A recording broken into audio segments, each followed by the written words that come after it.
Live from the Business Radio X studio inside Renaissance Bank, the bank that specializes in understanding you. It's time for North Fulton Business Radio.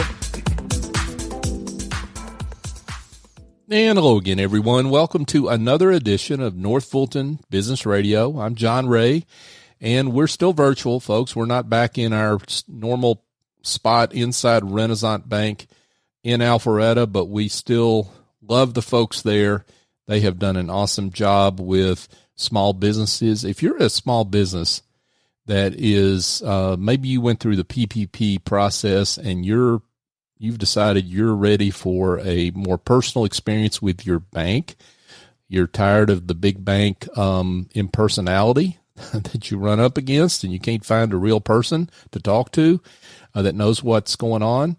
Well, Renaissance Bank has got a lot of those folks that can help you, that know what's happening, that are helpful and courteous and get back to you and actually answer their own phone. So if that's something you'd like, check them out.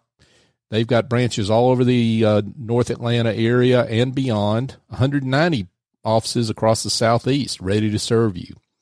So go to renaissancebank.com, find your nearest office, and give them a call. Check them out. And if you need a recommendation on who to call, email me, and I'll tell you, because I know some great folks there. Renaissance Bank, understanding you, member FDIC.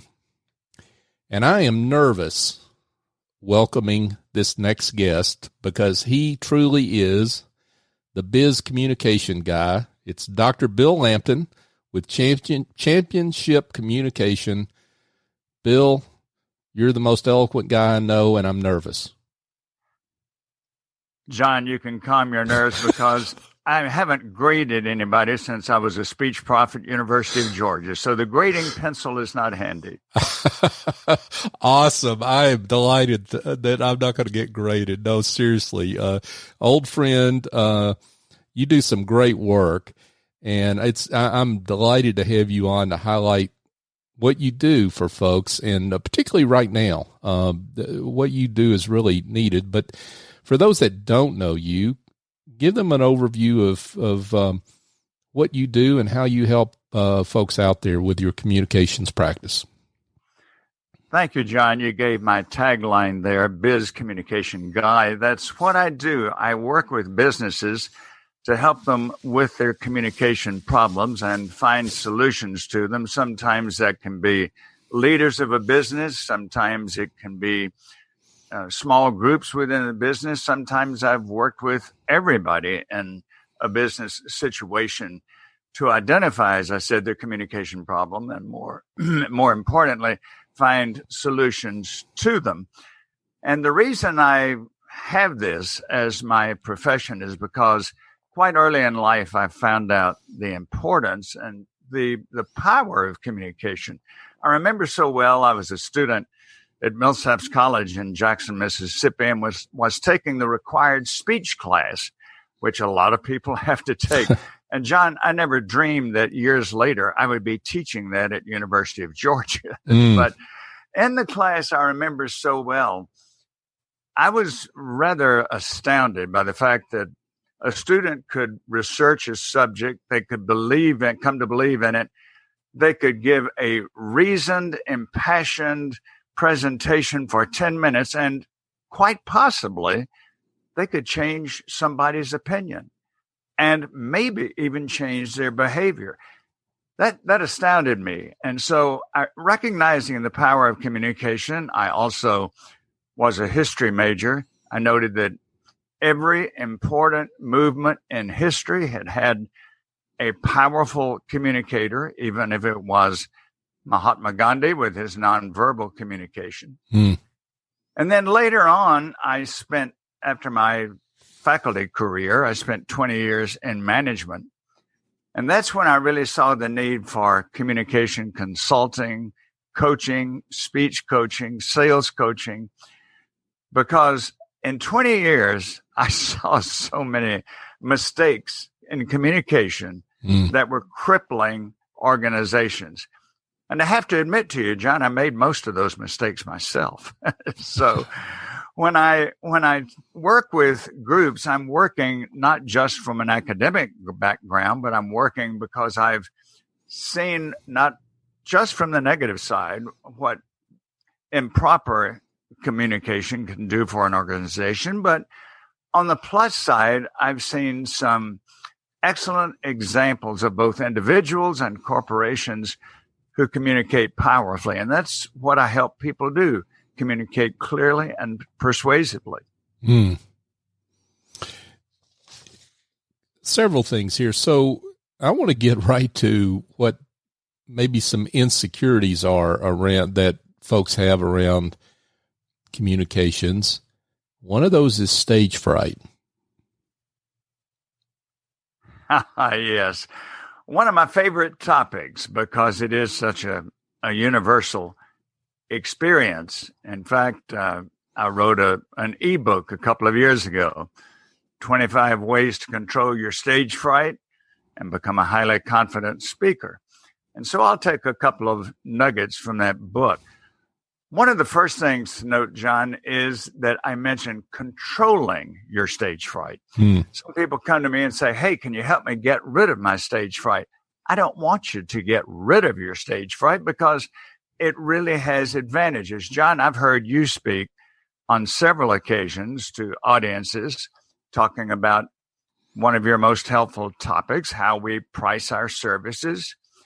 And in hearing you speak, I'm sure, unless you correct me, I'll bet you had some butterflies in your stomach before you started. Of course. Yes. Well, many people say, how can I get rid of that? You don't want to. And I like to use the illustration. Suppose you went to a college football team and your team came out of the locker room and went over and sat down on the bench and yawned.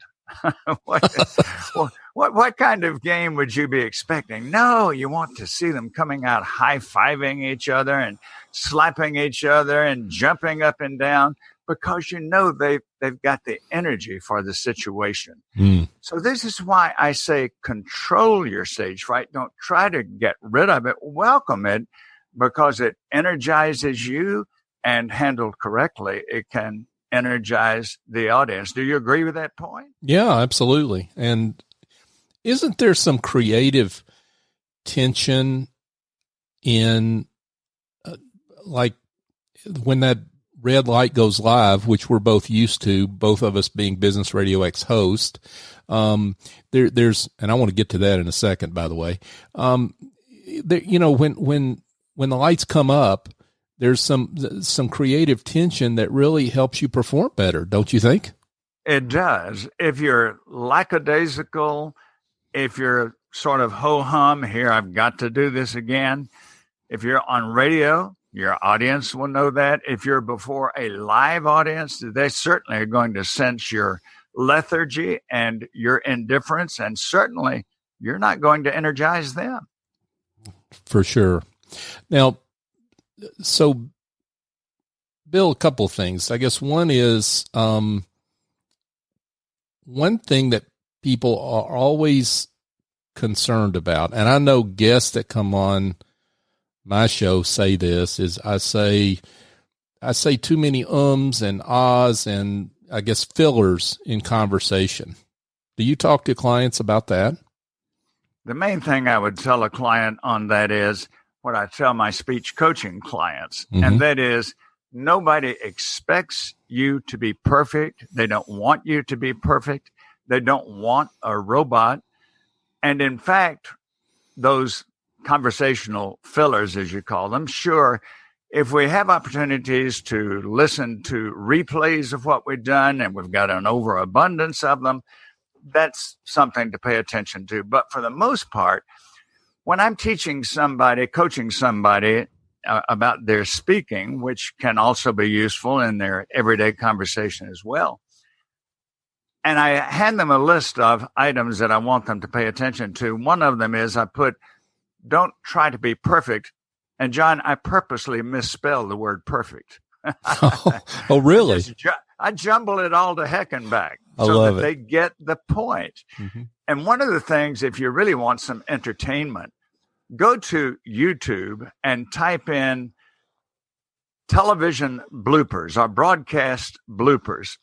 And you can spend hours looking at bloopers that the very best professionals on radio and television have done, slips of the tongue, getting words mixed up, stammering. And guess what? They've still got a job, and they're the best in the business. So again, I like to say this is not whether you and I are talking now or whether someone is giving a speech to an audience. Here's where I like to have our mindset changed. Let's don't think of it as a presentation, even though I teach what's called presentation skills. Let's don't think of it as a performance. What's the best way to think of it? Think of it as a conversation. You're having a conversation with your audience. And if you and I went into the grocery store, John, and we happen to see a friend, we don't worry about these bloopers or the us and the trying to find the right word and mispronouncing something. We just have a conversation with a friend. That's the very best approach I can think of for our professional presentations as well. Folks, we're here with Dr. Bill Lampton. He's the Biz Communication Guy. And Bill, so let's talk about words. Words are important. What words should we not use when we talk to our customers, our clients, and what should we say instead? Good timing on asking that question, because I directed a webinar for the Hall Chamber of Commerce on that about a week ago. And I've done that as well for the Gwinnett Chamber, because to me, what we say to our customers or don't say to them, that's very, very important. We can have a wonderful showroom. We can have good prices. We can have ample parking. But if we say the wrong things, and I'm going to give just a couple of examples, some of which might surprise our listeners. Number one, when somebody comes into your place of business and they are obviously, shall we say, they've reached maturity and beyond, maybe our natural tendency to start a conversation is to say to them, "Are you retired?" Well, that's a wrong step, and here's why. If someone says to me, "Bill, are you retired?" my reply, which I probably wouldn't give, but I'm thinking, oh, do I look that useless? Do I look that worn out? Do I look that decrepit? Well, okay. So what would you say then instead of "Are you retired"? A very positive way, which could even come out as a compliment to the person, would be to say, "Tell me what you do professionally. I'm interested in that." And so here you've got somebody who's maybe been retired for 5 or 10 years, and they're thinking, "Gosh, isn't that nice? I still look vibrant and I look like I could perform our service still." So that's one I would give for sure. I like that. Talk about, Bill, because I'm sure there are probably some folks that are thinking, we're in a totally different environment right now. Why are we talking about speeches and communication? I mean, we're all on Zoom or some video conferencing app. Why is this as important right now? And what advice are you giving your clients on communicating through Zoom and other video communications platforms? In my judgment, John, the power of communication, our ability to share our ideas interestingly and persuasively, is more necessary than it's ever been.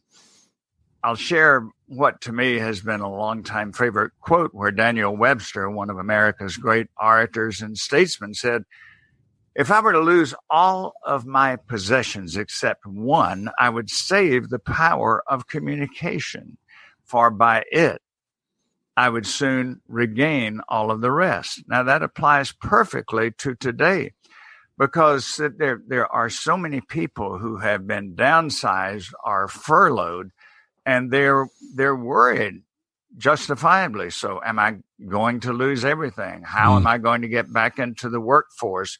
What kind of transition am I going to make?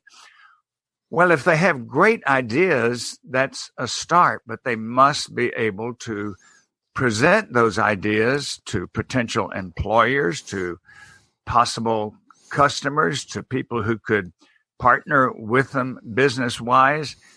So instead of being irrelevant, being able to communicate forcefully and clearly and persuasively, that's the key now for thousands of us, millions of us whose lives will probably never revert to what they were as far as the workforce is concerned. For sure. As we were talking before we came on the air, I mean, we're in an environment which we came out of an environment that we may never see again because we're in something new that we will see where it goes, but we're certainly Zoom and all these applications are part of our everyday life now. Absolutely. Bill, talk about the, I mean, we're in something of a crisis. We seem to be coming out of the pandemic piece of all that.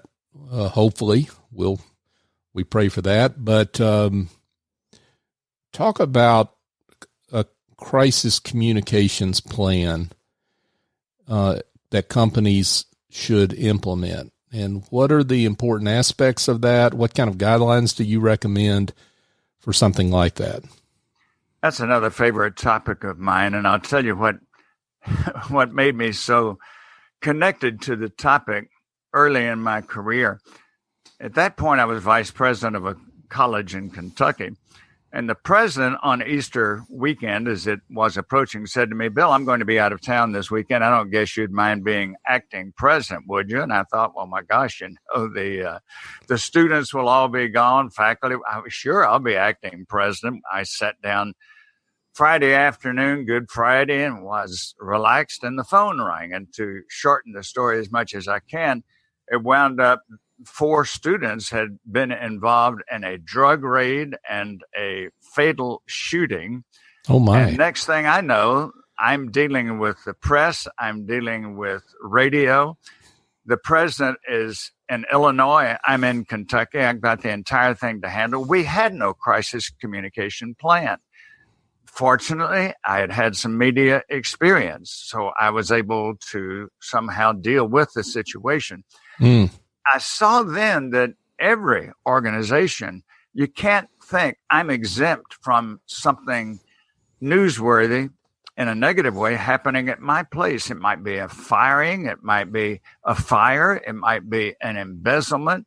These days, it could be destruction from protesters or rioting. It could be change in leadership. There's so many reasons that the press might be at your door. So if you would like me to, I'll give some suggestions on how to handle that. Please. Okay. Well, number one, be sure that you let everybody in your organization know who is going to be the spokesperson during this time of crisis, who's going to be dealing with the media, and make sure they know that only those people are. And parenthetically, I'll say that should be, in every instance, it should be the head of the organization. That's who the media want to talk with. That's who people want to hear from. And the CEO might say, well, Betty over here can talk a lot better than I can. That's not important. They want to hear from the top person. So number one, let it be clear who is going to speak for the organization. A second one is be very sure that when that person is speaking, they never use the phrase, no comment. Why? Well, no comment sounds like a dodge. It sounds like you're hiding something. You don't want to give the facts. What then can you say instead if you don't have the answer at that point? The media will appreciate and respect you if you say, well, I can't answer that now because we're still gathering that information. As soon as we have that information, I'll get back with you and be glad to give it to you. Of course, to keep your credibility, you get back with the media when you do have that. You do not evade the question. Yeah, that's the big thing there that I heard. Well, there's several things there I heard, but one is plan ahead, right? Because you never know. Yeah. Yes, and something else I would say along those lines. There's a tendency when something has happened at our business and the media comes in, there's a tendency, yes, we need to be truthful. We need to be open. We don't need to hide anything. But what should you not say legitimately? It's very dangerous for you to say, well, I think the dollar loss for our business with this fire is probably going to be in the $500,000 range. What's wrong with that? Well, you've just told your insurance company what you are expecting. And another thing is, don't say, if they ask, how many fatalities are there? Or how seriously are people injured? I think there, again, it's perfectly appropriate to say, when I get that exact number, I will get back with you on that, because a wrong estimate could come back to haunt you. Folks, we've got the guy. He's the Biz Communications Guy. If that's something that's a problem or an issue or you need help with, this is the guy. So keep listening, and we're going to give his contact information here soon. Dr. Bill Lampton. Bill, I'm curious about the business leaders that you see today who are models of great communication. Which ones that I've dealt with personally, you mean? No, I'm talking about the ones that ones in the public eye. Yeah, the ones. Yeah, I'm sorry, I should have clarified the question. What those that you point to and use as an example or as examples of great communicators? Well, certainly, I think Bill Gates fits in that category. Mm-hmm. Bill Gates, interestingly enough, some people who are experts in communication, and I will name an example of someone who has been a pioneer in education, and yet none of us enjoy hearing him talk, and that's Ted Turner. Ted Turner is a very inadequate spokesman. And I'll have to say that I was a high school classmate of Ted's quite a few years ago, obviously. Mm-hmm. And Ted, I've heard Ted even give an in-person speech. When I was in Columbia, South Carolina, he spoke to the Chamber of Commerce. It was very bumbling and inadequate. So if you see Ted Turner speak, don't try to pick up pointers from him. Bill Gates, on the other hand, to me, does a very fine job, not only in content, but in down-home earth style delivery as well. There's nothing pompous about his presentations. He's certainly one that I would look to as a very good role model as a leader in business.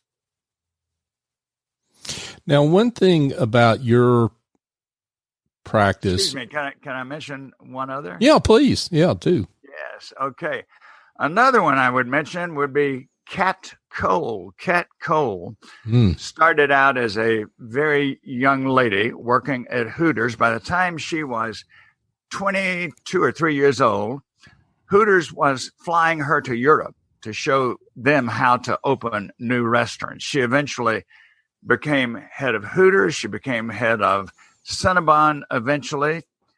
And at age now about 43 or so, she is the CEO of Focus Brands, which includes Cinnabon and some others. I had the opportunity to hear Kat Cole speak in Atlanta in person, I suppose about 7 years ago. Met her afterwards. She has a compelling life story of someone who came up from nothing and has become an internationally respected business leader. So I say, go to YouTube and watch Kat Cole give a speech. Terrific. Sounds like great advice. Bill, one of the aspects of your practice that you talk about is listening, and how listening is one of the most powerful communications tools that we have, yet is neglected. Now, listening is not usually thought of as a communications tool. Why don't you explain that? As I said, it's powerful and it's neglected.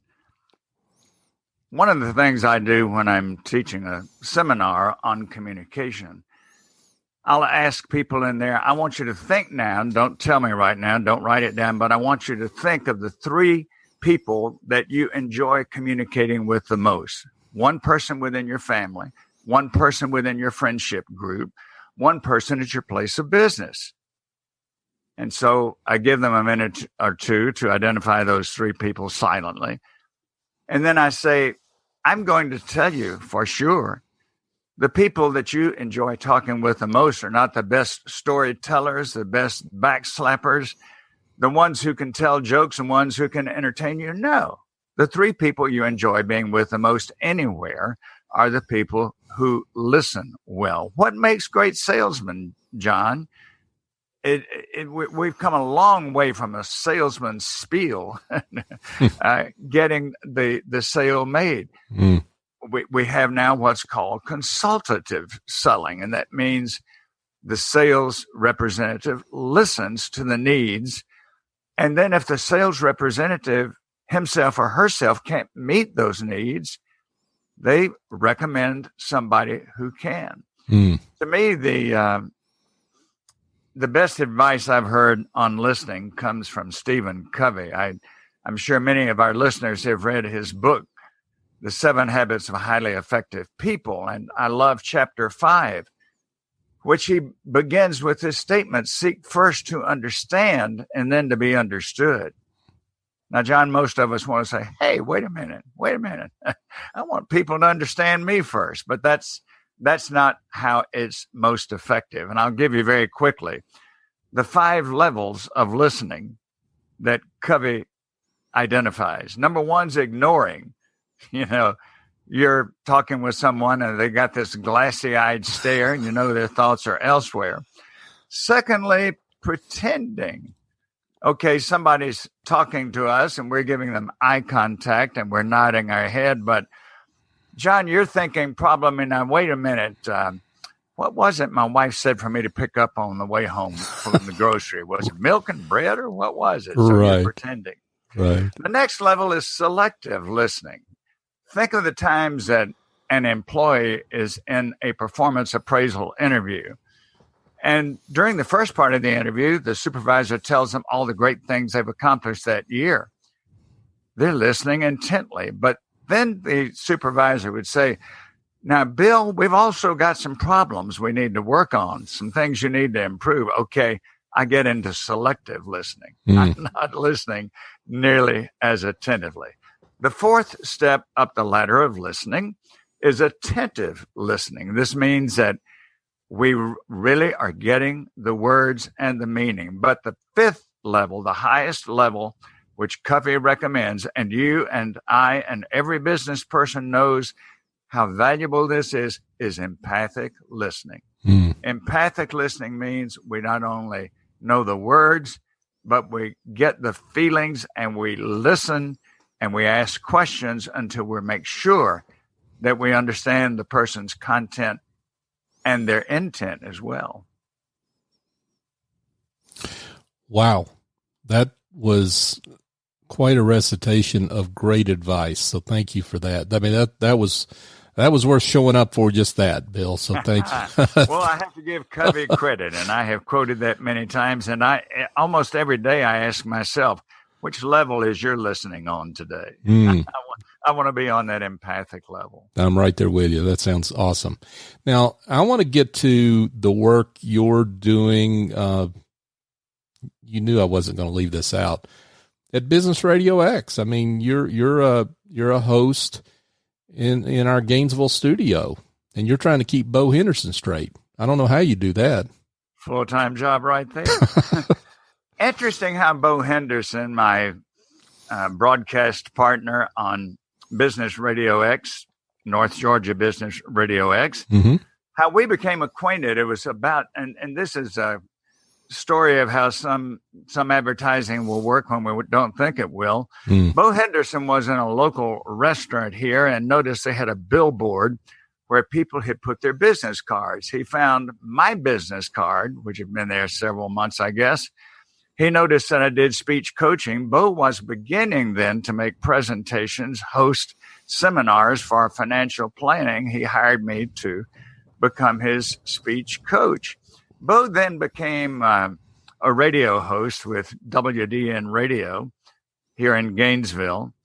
He invited me to be his guest frequently. And finally, one day he said, why don't you just co-host with me? We did that for a while. Then we had a break from that as we were pursuing other activities in our careers.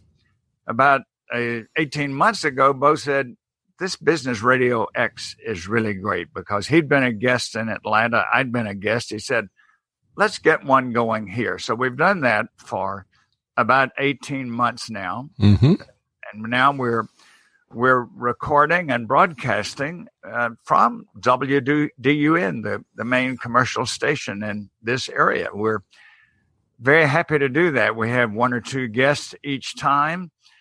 And you know how the system works. We highlight them. We find out what makes their business valuable for people. And it's a great pleasure to also talk about, every time we talk about, in addition to their business life, what are they contributing to this community? Because that's what business leaders do. Bill, you are a business communications expert, and you're a host on North Georgia Business Radio X. I want you to give guests on Business Radio X advice on how to shine when they appear on a show. I believe, John, that some of the things we've said about speaking in general would apply. Don't worry that you're a bit nervous about it, especially if you haven't been before a microphone before, or if you haven't been there frequently. Your host is going to do the best to make it easy for you. When I host someone and I will talk with them about what we might be covering, I tell them our program is planned, but it's not canned. So it's not where here is what I ask, here is when you answer. I like, again, to say this is a conversation. And just relax, recognize, too, why you're there. You're there because you're an expert in your topic. You would not have been invited if you were not an expert in your topic. So simply have a conversation with your host that will come across as a very lively and helpful conversation with the people who listen to the show. Great advice from Bill Lampton, Dr. Bill Lampton, who is the Biz Communications Guy, and he is your source if you need communications help. Bill, I want you to tell folks the kind of clients that are good fits for you, the kind of folks you work with, and so maybe somebody out there might self-identify and be in touch with you. On the individual side, John, it would be someone who knows that making presentations both within their own organization and maybe in civic life and then to potential clients, people who know that they need to sharpen their skills along that line. I love working with them. As I said, I started my career as a speech instructor at the University of Georgia. I've never gotten away from truly enjoying helping people develop their speaking skills. With companies, corporations, large or small, I've worked with a great variety of all sizes. It could be helping them with their sales, their customer service, their management, their leadership, their teamwork, their crisis communication. So it's a wide range, but I also, of course, would, as any consultant would do, I would find out what are the pain points, what is it you need to improve, and then here's our plan for taking care of that. These days, it might be webinars. Eventually, it will be back in person, maybe not to the extent it was. But as you and I know, John, we can get a lot of information across via Zoom or Skype or even telephone, that old-fashioned thing called the telephone. So consulting, while you and I know it's much more effective in person because we can read each other's nonverbal communication that way, and we can establish rapport a bit more easily. That doesn't mean that it has to be that way alone. So we can say, in the meanwhile, we can make the most of being fortunate enough to have this technology. What if we didn't have it? My gosh, we really would be in difficulty then. And one more point there, I want to underscore to all of our listeners, get a good technology coach. In my 20 years in management, I ran from technology. I thought I couldn't possibly learn it. Luckily, when I became a consultant, I found two great technology coaches who are still with me. And I was able to learn audio and video, the web, the social media. I never did any of it alone. Don't claim to. So get the right coach, technically and in the communication area as well. Great advice from Dr. Bill Lampton. He's the Biz Communications Guy. Bill, for those that would like to be in touch, would like more information, tell them how they can be connected with you. Delighted to do that. My website, Biz, B-I-Z, since I'm the Biz Communication Guy, bizcommunicationguy.com. And there you'll find all my contact information. You'll find a detailed description of my services. You'll find a way to sign up for my online resource. I don't call it a newsletter. I like to call it a resource. And also, you'll find a way to sign up for YouTube. Subscribe to my YouTube channel, where I have over 300 instructional videos on communication, and am adding more all along. Telephone 678-316-4300. Look forward to hearing from anyone who wants to strengthen their communication skills. And John, what a pleasure to be with you today, one of the strong communicators I have the privilege of knowing. Well, that's a high compliment coming from you. I really appreciate that, Bill, and it's great to be with you, and I really appreciate you taking the time to come on the show. Dr. Bill Lampton, the Biz Communications Guy, thanks again so much for being with us. Great pleasure.